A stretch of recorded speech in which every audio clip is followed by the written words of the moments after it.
બાપુ, એક સુંદર મજાનો ધાર્મિક અને ભક્તિમય પ્રસંગ છે અને આ પ્રસંગમાં આજે આપણે વાત કરવી છે ભગવાન વિષ્ણુના મત્સ્ય અવતારની કથા વિશે. મત્સ્ય અવતાર એ ભગવાન વિષ્ણુનો પહેલો અવતાર છે. માછલીના રૂપમાં અવતાર લઈને ભગવાન વિષ્ણુએ એક ઋષિને બધા જીવંત પ્રાણીઓને ભેગા કરવાનો આદેશ આપ્યો.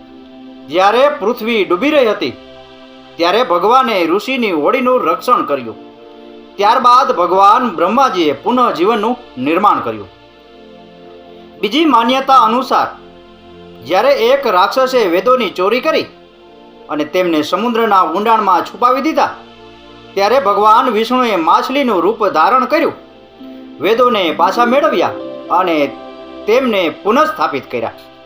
એકવાર ભગવાન બ્રહ્માજીની બેદરકારીને કારણે એક શક્તિશાળી રાક્ષસે વેદ ચોરી લીધા. તે રાક્ષસનું નામ હયગ્રીવ હતું. વેદોની ચોરીને કારણે જ્ઞાન લુપ્ત થઈ ગયું, અજ્ઞાનનો અંધકાર સર્વત્ર ફેલાયો તથા પાપ અને અધર્મ વ્યાપક બન્યા. ધર્મના રક્ષણ માટે ભગવાન વિષ્ણુએ માછલીનું રૂપ ધારણ કર્યું, હયગ્રીવ રાક્ષસનો વધ કર્યો અને વેદોનું રક્ષણ કર્યું. ભગવાને માછલીનું રૂપ કેવી રીતે ધારણ કર્યું તે કથા વિશે વાત કરીએ. કલ્પના અંત પહેલા એક સદાચારી રાજા તપસ્યા કરી રહ્યા હતા. તેમનું નામ સત્યવ્રત હતું.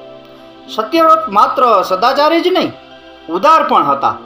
સવારનો સમય હતો, સૂર્ય ઉગ્યો હતો. સત્યવ્રત કૃતમાલા નદીમાં સ્નાન કરી રહ્યા હતા. સ્નાન કર્યા પછી જ્યારે તેમણે હાથમાં અર્પણ માટે પાણી લીધું ત્યારે પાણીની સાથે એક નાની માછલી પણ આવી ગઈ હતી. સત્યવ્રતે માછલીને નદીમાં છોડી દીધી. માછલીએ કહ્યું, રાજા, મોટા જળચર પ્રાણીઓ નાના પ્રાણીઓને મારી નાખે છે અને ખાય છે. ચોક્કસ કોઈ મોટું પ્રાણી મને પણ મારી નાખશે અને ખાઈ જશે. કૃપા કરી મારો જીવ બચાવો. સત્યવ્રતનું હૃદય કરુણાથી ભરાઈ ગયું. તેમણે માછલીને પોતાના પાસે રહેલા પાણી ભરેલા કમંડલમાં મૂકી દીધી.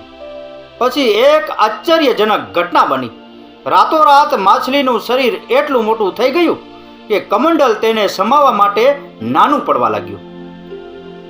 બીજા દિવસે માછલીએ સત્યવ્રતને કહ્યું, રાજા, કૃપા કરીને મને રહેવા માટે બીજી જગ્યા શોધો, કારણ કે મારું શરીર મોટું થઈ ગયું છે. મને હરવા ફરવામાં ખૂબ મુશ્કેલી પડે છે. સત્યવ્રતે કમંડલમાંથી માછલી કાઢી અને તેને પાણીથી ભરેલા માટલામાં મૂકી દીધી. અહીં પણ માછલીનું શરીર રાતોરાત એટલું મોટું થઈ ગયું કે માટલું પણ તેના રહેવા માટે ખૂબ નાનું થઈ ગયું. બીજા દિવસે માછલીએ ફરીથી સત્યવ્રતને કહ્યું, રાજા, કૃપા કરીને મને બીજે ક્યાંય રહેવાની વ્યવસ્થા કરો, કારણ કે આ માટલું પણ મારા માટે ખૂબ નાનું પડે છે. પછી સત્યવ્રતે માછલીને બહાર કાઢી અને એક તળાવમાં નાખી દીધી. પરંતુ તે તળાવ પણ માછલી માટે ખૂબ નાનું પડતું હતું. સત્યવ્રતે પછી માછલીને નદીમાં અને પછી સમુદ્રમાં નાખી દીધી. આશ્ચર્યજનક રીતે સમુદ્રમાં પણ માછલીનું શરીર એટલું મોટું થઈ ગયું કે તેને રહેવા માટે સમુદ્ર પણ ખૂબ નાનો પડવા લાગ્યો. તેથી માછલીએ ફરીથી સત્યવ્રતને કહ્યું, રાજા, આ સમુદ્ર પણ મારા માટે યોગ્ય નથી. કૃપા કરીને મને બીજે ક્યાંય રહેવાની વ્યવસ્થા કરો. સત્યવ્રત આશ્ચર્યચકિત થઈ ગયો. તેણે આવી માછલી પહેલા ક્યારેય જોઈ નહોતી. તેણે આશ્ચર્યચકિત અવાજે પૂછ્યું, તું કોણ છે જેણે મારા મનને આ આશ્ચર્યના સમુદ્રમાં ડૂબાડી દીધું છે?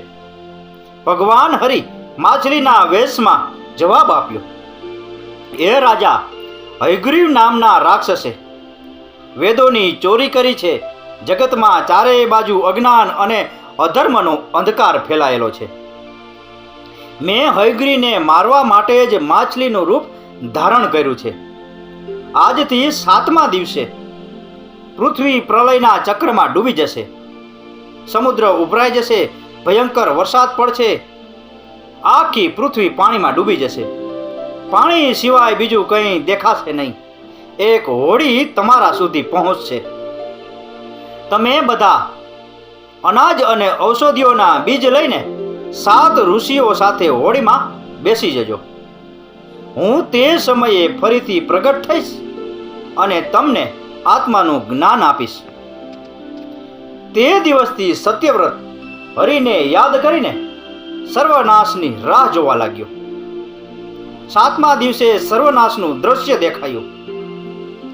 સમુદ્ર ઉભરાઈ ગયો અને તેની સીમાઓ છલકાઈ ગઈ.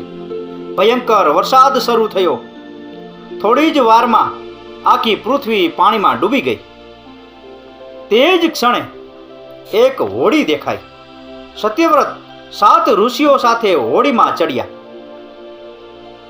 તેઓએ હોડીમાં તમામ પ્રકારના અનાજ અને ઔષધીય વનસ્પતિઓના બીજ પણ ભરી દીધા. પ્રલયના સમુદ્રમાં હોડી તરવા લાગી. પ્રલયના સમુદ્રમાં હોડી સિવાય બીજું કંઈ દેખાતું નહોતું. અચાનક ભગવાન માછલીના રૂપમાં પ્રગટ થયા. સત્યવ્રત અને 7 ઋષિઓએ ભગવાન મત્સ્યને પ્રાર્થના કરવાનું શરૂ કર્યું. ભગવાન પાસેથી આત્મજ્ઞાન પ્રાપ્ત કરીને સત્યવ્રતનું જીવન ધન્ય બન્યું. તેઓ જીવતા જીવન મુક્ત થયા. જ્યારે પ્રલયનો પ્રકોપ શમી ગયો ત્યારે ભગવાન મત્સ્યએ હયગ્રીવનો વધ કર્યો અને તેમની પાસેથી વેદ છીનવી લીધા. ભગવાને બ્રહ્માજીને વેદ પાછા આપ્યા. આમ મત્સ્ય રૂપ ધારણ કરીને ભગવાને વેદોનો ઉદ્ધાર કર્યો અને સાથે સાથે વિશ્વના જીવોનું પણ અપાર કલ્યાણ કર્યું.